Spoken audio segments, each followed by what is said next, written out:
ایک دفعہ دو بہت گہرے دوست صحرا میں سفر کر رہے تھے۔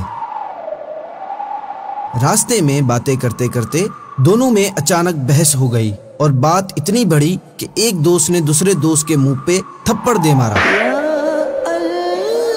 تھپڑ کھانے والا دوست بہت دکھی ہوا، مگر کچھ بولے بغیر اس نے ریت پر لکھا کہ آج میرے سب سے اچھے اور گہرے دوست نے میرے منہ پہ تھپڑ مارا۔ آگے چلتے چلتے ان کو ایک جھیل نظر آئی۔ دونوں نے نہانے کا ارادہ کیا۔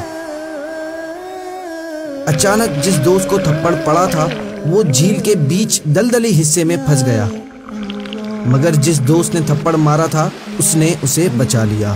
تب بچنے والے دوست نے پتھر پر لکھا آج میرے سب سے اچھے اور گہرے دوست نے میری زندگی بچا لی۔ یہ دیکھ کر جس دوست نے تھپڑ مارا تھا اور بعد میں جان بچائی تھی اس نے پوچھا کہ جب میں نے تم کو دکھ دیا تو تم نے ریت پر لکھا تھا اور جب جان بچائی تو تم نے پتھر پر لکھا۔ تو پہلے دوست نے جواب دیا جب کوئی آپ کو دکھی کرے یا تکلیف دے تو ہمیشہ اس کی وہ بات ریت پر لکھو تاکہ درگزر کی ہوا اسے مٹا دے، لیکن جب بھی کوئی آپ کے ساتھ بھلائی کرے تو ہمیشہ اس کی اچھائی پتھر پر نقش کرو تاکہ کوئی بھی اسے مٹا نہ سکے۔